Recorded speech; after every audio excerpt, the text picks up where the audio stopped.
had the honor of doing this show for at least 10 years now. Barb has, I think, 4, maybe 5 shows that we do traveling around, and this is my favorite by far. And it's special significance today that I can be performing it with Barb and Nick for the Hammerstein Museum. Chris will say some more a little bit later, but I thought I'd start off the pre-show with a couple of songs that Oscar Hammerstein wrote, not with Richard Rodgers. We tend to think of that like peanut butter and jelly, Rodgers and Hammerstein, it just always goes together. But Oscar Hammerstein did write with other songwriters before he teamed up with Richard Rodgers, most notably Jerome Kern. So I'm gonna do a couple songs now, just for pre-show entertainment here. First one I'm gonna do is from Showboat. If you know your Broadway history, that was a revolutionary show. It was a bit ahead of its time, so it was another 20-some years before Oscar Hammerstein, again, with Richard Rodgers, started to make this into a song, to a form that became the golden era of Broadway when they did Oklahoma. You'll hear all about this today in our show. But let me start with a couple here. This one is Can't Help Loving That Man.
Another one that he did with Jerome Kern, All the Things You Are, one of the great jazz standards. The jazz players tend to do it very differently than, I'm sure Oscar heard this the first time it was performed. These kind of ballads are usually done very slowly and in kind of an operatic style.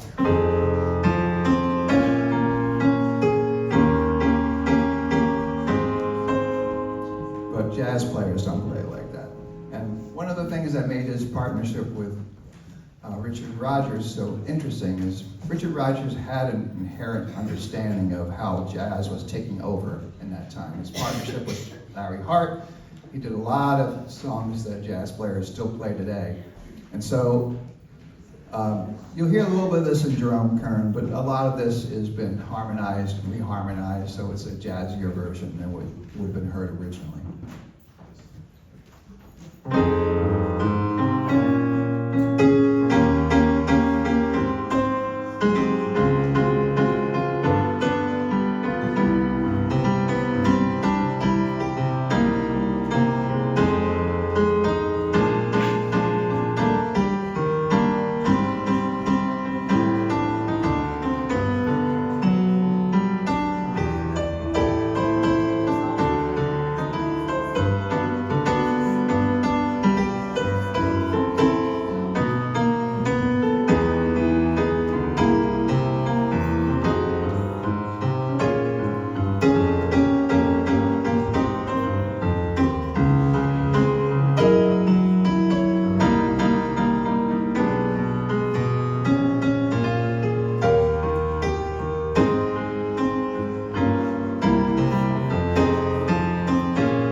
Thank you.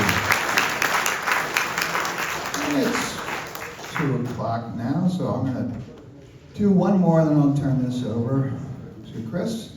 I want to finish with one that was a Rodgers and Hammerstein collaboration, but it's one that hardly ever gets played.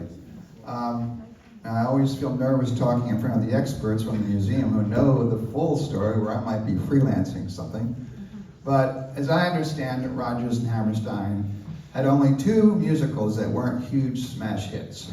And this is from one of them. It was called Me and Juliet. And I think I remember reading something that Rodgers and Hammerstein were a bit baffled as to why this one wasn't a hit. It only had 1 song that's ever played anymore. I'm going to do that now. It's called No Other Love.